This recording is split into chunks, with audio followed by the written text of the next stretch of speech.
I'm Pierre Paul. And I'm Bethanie Couri. And this is your Assistive Technology Update.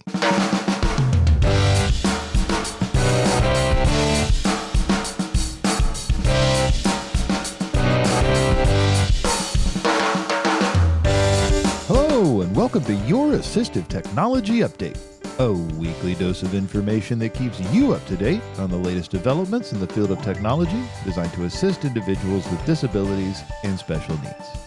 I'm your host, Josh Anderson, with the InData Project at Easter Seals Crossroads in beautiful Indianapolis, Indiana. Welcome to episode 762 of Assistive Technology Update. It is scheduled to be released on January 2nd, 2026. Welcome, listeners, to our first show of the new year. We hope you all had a wonderful new year. And today we're very excited to be joined by Pierre Paul and Bethanie Couri from We Hear You to talk all about the Hero Door Opener. We also have a quick story on the differences between accessible consumer goods and dedicated assistive technology. And as always, we are here to answer your question, take your comments, as well as your suggestions for guests. Please shoot us an email at tech@eastersealscrossroads.org or call our listener line at 317-721-7124. But for now, listeners, let's go ahead and get on with the show.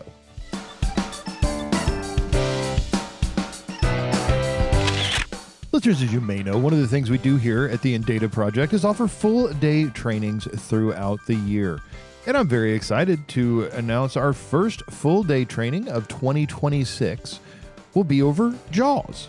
No, it is not a recount of the movie Where Nothing Was Sharks Today, but this is actually a free Jaws screen reader training.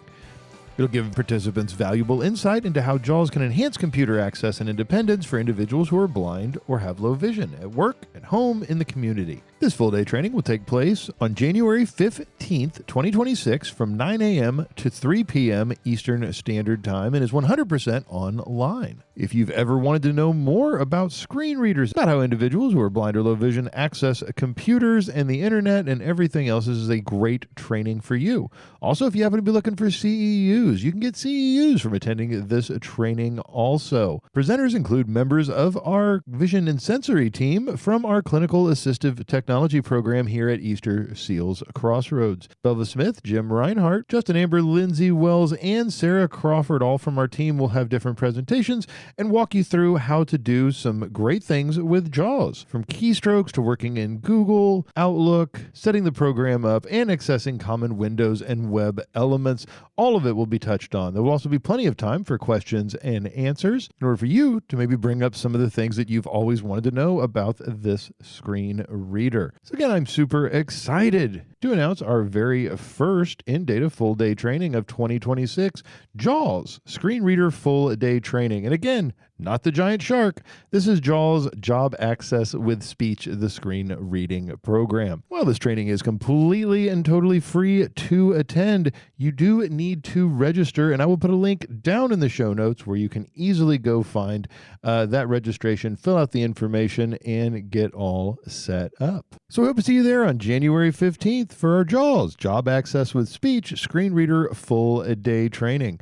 More information is available over at eastersealstech.com or check the show notes for the link to registration. Listeners, our first story today comes to us from Primary Care Optometry News.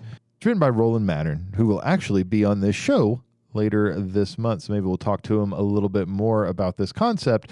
But it's titled Consumer Technology Has Limitations for Assistive Needs. What the story talks about, of course, is some of the consumer goods that are out there that are being used as assistive technology, as well as ones that just have accessibility features built in.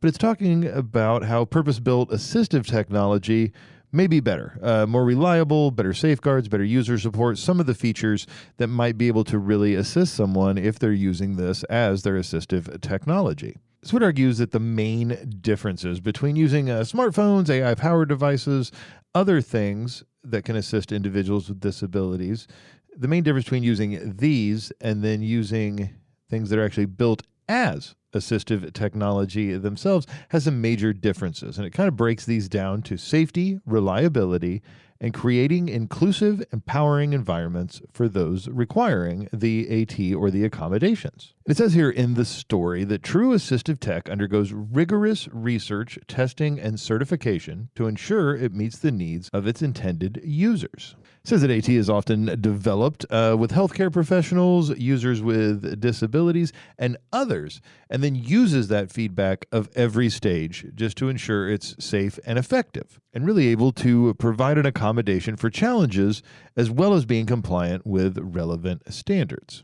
And it contrasts this with kind of mainstream consumer tech. So your smartphone, the smart glasses, AI assistants. And now these, while they do have some very great accessible features, maybe some of that's things built in like voice commands, text-to-speech, adjustable display settings, they're not actually built from the ground up to be assistive technology. This can leave individuals frustrated, isolated, and vulnerable, as it says here in the story. Basically, it kind of says, they're not built as accessible devices. These are things put on the product's core purpose, and they could have issues.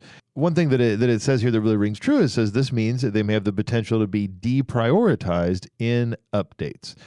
So I know for the longest time, whenever I first started doing this, I worked with a lot of individuals who were blind or low vision. So a lot of folks that used iPhones, iPads, tablet-style devices, and used VoiceOver.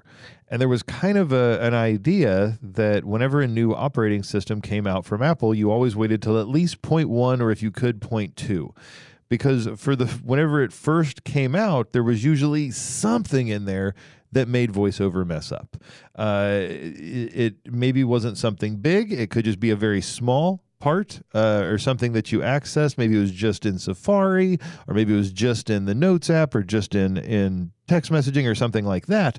But there's always something that it seemed like it would click and VoiceOver would not work in the same way in those kind of parts. But by the time they got to 0.1, maybe 0.2, those bugs were usually fixed. Now, I don't see it as much anymore, or at least hear about it as much anymore. But then again, I don't provide as much direct service as I used to anymore. So maybe I'm just not really hearing it from folks. But yeah, even though there are these great accessibility features, these amazing tools, these amazing things that are built in to our consumer electronics, they're not always front of mind for those developers as they come out with the newest update, the newest operating system, and things like that. So there could easily be something that someone really relies on, and when an update comes out, suddenly it doesn't work. Whereas if something is a piece of adaptive software or an adaptive device, well, that is its main purpose. So if it does get updated, that's probably going to work better. Rarely would it actually break it and not, kind of have that working. So the things that kind of come to mind is, the Meta Ray-Ban glasses, they're an amazing tool for individuals who are blind or low vision to access the world around them through their artificial intelligence. But that's not why they were originally produced. So, an update, a change in usability, or something else could happen that could make them a lot less usable for that purpose. And the developers may not think about that as they're kind of moving along. Another thing it really comes down here and talks about is built-in safeguards of assistive technology. So it talks about the rigorous vetting process that AT must go through as opposed to just consumer electronics and consumer technology. This is especially true in medical-grade AT, such as mobility equipment, communication devices, hearing aids, that have to go through FDA approval in order to be able to be approved.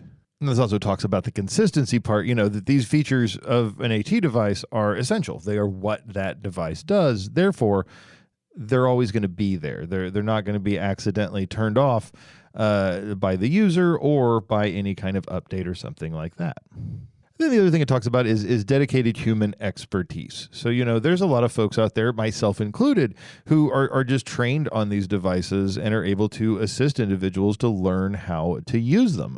My team's an amazing example of this. And a lot of companies actually have some sort of training available as well, whether they're putting that out on YouTube, whether it's something where maybe you're paired with a specialist when you purchase or get a device. There are specialists and people out there for this. If you really want to see kind of the comparison, if you're using a piece of assistive technology, call the company and ask them some questions about it. They're probably going to dig in.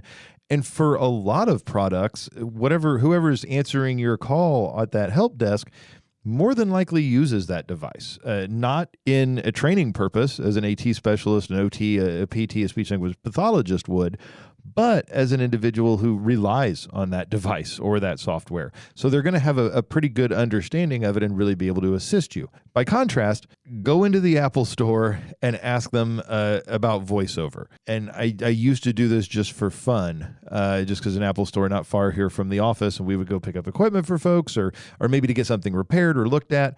And it's just kind of fun because some folks that work there don't even know it's there. There's sometimes a person or two in there that will actually understand it, but I feel like usually there's one person that understands VoiceOver in the accessibility settings, and maybe they just travel store to store. So it's definitely not a deep part of the training. So as far as the support, the human expertise, that's usually a lot better when you look at the assistive technology over the consumer electronics with some technology built in that can assist. So there's definitely pluses and minuses to both if we really look at it. Most assistive technology does have a higher price point, but if you're really relying on that thing every single day, maybe it's worth it. Whereas the consumer kind of goods, one thing I will say, that consumer goods with the accessibility features built in, one thing that it really does help with is the awareness. People who don't work in this field, people who don't maybe encounter assistive technology or technology to assist individuals with disabilities, it opens their eyes up a little bit and allows them to kind of see a different way technology can be used, which is always a good thing. So anyway, put a link to this over in the show notes. And like I said, we'll actually have Roland on the show here later in the month, so maybe we'll sit him down and talk to him a little bit more about it. Listeners, today on Assistive Technology Update, we need a hero. Not some cape-sporting, leotard-wearing superhuman, but a hero to assist us with opening doors and access to places we want to go. Today, we're lucky enough to be joined by Pierre and Bethany, and they're here to tell us all about the Hero Door Opener and how it's literally opening doors to access for individuals. Pierre, Bethany, welcome to the show. Thank you so much for having us. It's exciting. Yeah, I am excited to get into talking about the Hero Door Opener, the technology and everything. But before we do that, could you tell our listeners a little bit about yourselves? Yeah. So, my name is Pierre Paul. I am 27 years old. I was born in Brazil, grew up between Guyana and Ohio. So a lot of traveling in my childhood. And at a young age, I decided that I wanted to master English and use English to advocate. Be an advocate in all different spaces. And I always had a mind and a heart for inventing, but I used to tell myself that inventing things wasn't a real profession anymore. Everything had already been invented. And luckily I learned that was not the case. So, music, innovation, and public speaking are really true to who I am as a person. Nice. Awesome. Bethany, what about you? Yeah, so I grew up actually just a little bit north of here in Decatur, Illinois. I'm one of 10 children. Wow. And we all grew up working in my parents' family-owned business. And so that's where I really grew to cultivate a love for business, a love for people, a love for management. We met at Bradley University, which is where the company was started. I finished my marketing degree, got my MBA from there as well, and then I went on to get my doctorate from the University of Illinois because MBA wasn't enough, wanted to do a little bit more. And I just graduated with that in May, so I'm finally no longer a student. Awesome. Well, we're so glad you guys found each other. We're so glad that this all kind of worked out, but we're here to talk about the hero. So I guess let's just start at the beginning. Where'd the idea come from? Yeah. So doors suck. Well, sure. As simple as that. They always seem to slam when you don't need them to, and sometimes they're difficult to open. But while on our college campus, we realized that some of the doors didn't actually work. The buttons weren't functioning, and this is a real problem that a lot of people see. And then we started looking into the price of doors. Mm-hmm. And then we realized how egregious it was to make a door automatic. And the small businesses, specifically in Peoria, Illinois, were like, you guys are creating really cool technology, but we can't even get an automatic door. So we can't use your app. We can't use your fob to open doors. So from there, we started creating. And I remember there was a day where I just was like, I got to figure it out. So I ordered a gate opener, a duct tape, and some kind of motor off of Amazon for $37. And I duct taped it to my apartment door. And I remember FaceTiming one of our company lawyers and saying this. And he's like, what am I looking at? I'm like, you're looking at the future. And that's how we built the Hero, which is a device that can make virtually any door automatic without breaking the bank. You need like a screwdriver and just simple household tools to make doors automatic. Excellent. Excellent. So I guess, I know it's always kind of hard on a podcast, but describe the Hero to me. Yeah. The Hero is about 6 pounds. It is a rectangular prism. And if you honestly look at a lot of the doors that some of you might be able to see, or if you're kind of feeling different spaces, if you're low vision or blind, it resembles a closer, but it's automatic. Mm-hmm. Right? So you want to describe some of the measurements? Yeah, happy to. Off the top of my head, I want to say it's about 10 inches across by 6 inches high. And it comes out about 3 to 4 inches from the door. So it's very similar to a door closer shape. Same arm as normal door closers. And then we have a plug that you can plug into either side, and it runs the length of the wall. So you can plug it into your nearest outlet instead of having to hardwire it into the building.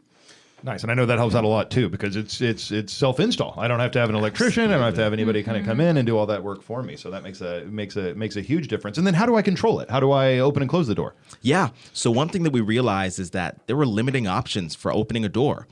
So we were like, let's not just stop at a conventional wall button. Let's not just stop at a conventional wave sensor. Let's add in a little fob that acts as a universal remote that you can walk around and press doors that have our receivers or have the Hero to make them open automatically. And then from there, we're like, you know what? We're working with a member of our team, Sabrina, who has quadriplegia. And she goes, if this was an app, that would be game-changing if I could just use my voice. So then we built out an app as well, so you can use voice activation to open the door.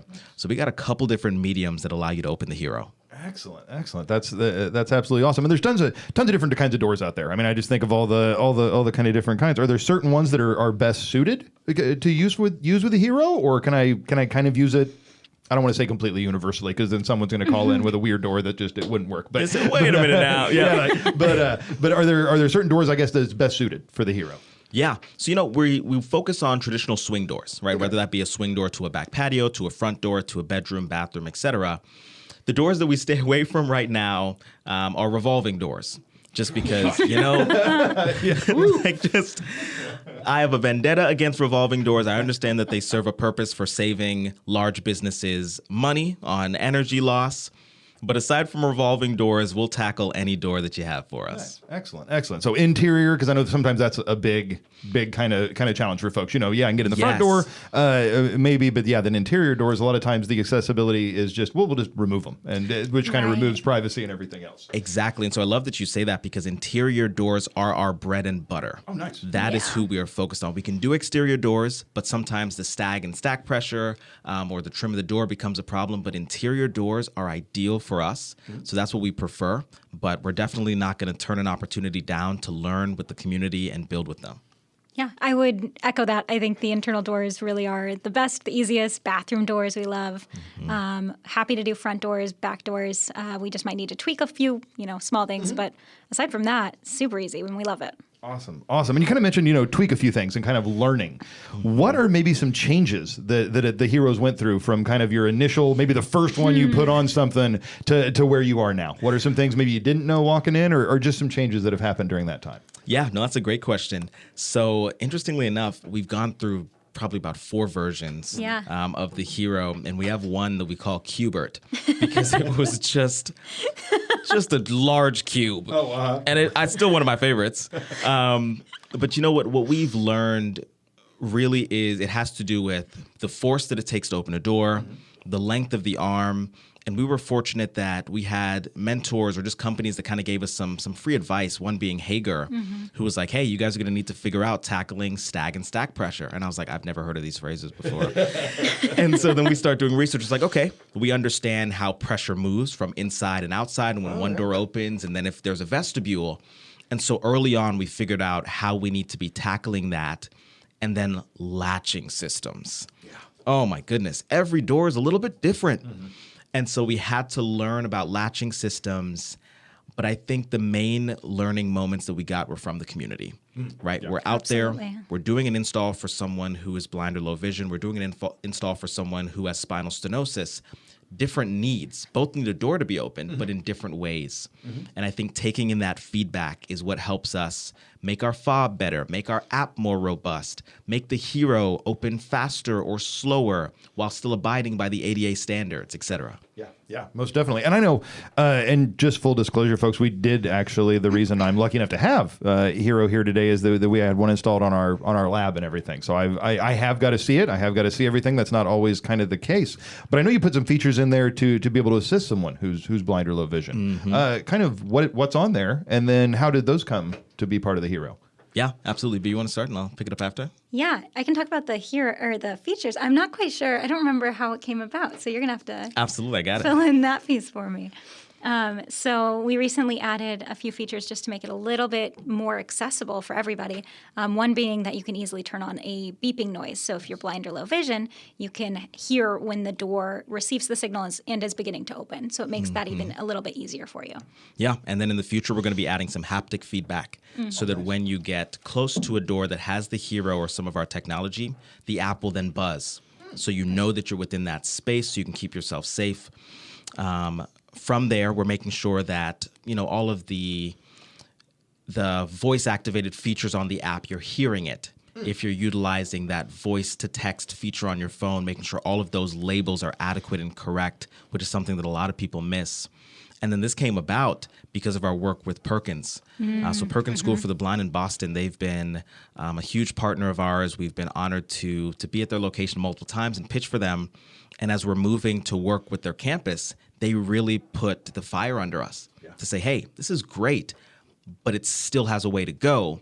We need you to double down and make it more accessible like this and like this. Nice. And that's what we love. Oh, heck right? Yeah. Challenge us to be better. Well, and like you said, it's things you don't know. Because, you think, well, a door opener, and not to make it sound easier, but trust me, I see everything that goes into it. But, it needs to open, it needs to close, and it needs to have a few access methods. But then you don't always consider, if somebody is blind or low vision, how are they going to know that they're kind of close to it? How are they going to know the door's opening? How are they going to know that it's closing and that what I pressed actually functions? So and that's kind of the best way is to take that input and everything. Well, I was going to ask everybody, tell me a story or two about someone's experience that maybe just sticks with you, maybe made changes, or I don't know, one that just sticks out and you really remember. Absolutely. Yeah, I'll let you tell your favorite story. Okay, because I was going to say you might steal mine, so I want to go first. I think my favorite story was one of our first, if not our first, residential install that we did with a little boy named Zippy out in Texas. He was 3 at the time, and he utilizes a power wheelchair. And he would always want to play in the backyard, but his mom told us that there was no way for him to come back inside, so he would wait outside and just kind of kick at the back door until someone could come let him back in. And so she ordered it from our website, just looking to, give him a way to come in and out freely whenever he wanted. And so we went out there. We got the honor of meeting him and installing it for him and getting to kind of walk him through everything. And so I think for me, just seeing his face light up at what he could do on his own. He'd never opened a door by himself. So this was the first time ever that he was able to, utilize his own technology on his own chair and do everything on his own time. And so since then, his mom has reached out to let us know that he loves letting the dog out. He loves opening the door so she can bring in groceries, help her with groceries. So I think my favorite was just being able to see that moment for a 3-year-old child and like the hope and the excitement in his eyes, letting him know like he can do whatever he wants. So that was my favorite. Nice. Could not agree more. I think Zippy and Cindy and the Mood family, they are a prime example of trying to find the next thing that makes the world easier and more comfortable, and then publicizing it so other people can benefit from the technology. I love that story. I'll go a different route. Early on, when we were creating, I remember we installed in Peoria, Illinois. We love Peoria. We love Bradley. And it was just for a young woman who was immunocompromised. And she was like, if I don't have to touch a door handle, it is just better for me. And so kept the fob on her keys, used it as a remote control, pressed the button, opened the door, and it was just a game changer. And it was an aspect of like, oh, those who are immunocompromised, absolutely, doorknobs are some of the dirtiest things. Oh, for sure. You don't want to touch them. So just on a different vein, showcasing how everyone really does benefit from assistive technology. No, they really do. And I know kind of when we got here today, we were even talking about that and some different things. Because, all this stuff that's amazing and can really, help out individuals with disabilities. It ends up that we all just use it. And it makes life easier for pretty much everybody. So, Absolutely. Awesome. Well, if our listeners want to find out more kind of about the hero, about everything else, what's a great way for them to do that? Yeah, you can find us on LinkedIn, on Facebook, on Instagram under We Open Doors. So that is our handle, We Open Doors. And then our website is We Open Doors. We hear you. Opensdoors.com. We couldn't get weopensdoors.com. Some other genius has that one. We are wehearyouopensdoors.com. You can find us online there. We're super receptive. Pierre Paul on LinkedIn. But reach out. Tell us your stories. Let us know small businesses that you want to support and you want to have automated doors so they can have more business coming in. And I think that's the best way to reach us. Awesome. We'll put links to all that stuff down in the show notes so that folks can easily get to it. Well, Bethanie, Pierre, thank you so much for coming on today, for telling us all about it. We can't wait to play with it more, to try to break it, see what else we can do. No, I'm just kidding. But no, and just get feedback and be able to let folks know just those other options that are out there for them. So really, really appreciate it. Thank you so much. Sounds great. Thank you. Thank you for having us. Do you have a question about assistive technology? Do you have a suggestion for someone we should interview on an assistive technology update? If so, call our listener line at 317-721-7124, send us an email at tech@eastersealscrossroads.org, or shoot us a note on Twitter @InDataProject. Our captions and transcripts for the show are sponsored by the Indiana Telephone Relay Access Corporation, or INTRAC. You can find out more about INTRAC at relayindiana.com. A special thanks to Nicole Prieto for scheduling our amazing guests and making a mess of my schedule. Today's show was produced, edited, hosted, and fraud over by yours truly. The opinions expressed by our guests are their own and may or may not reflect those of the InData Project, Easter Seals Crossroads, our supporting partners, or this host. This was your Assistive Technology Update. I'm Josh Anderson with the InData Project at Easter Seals Crossroads in beautiful Indianapolis, Indiana. We look forward to seeing you next time. Bye-bye.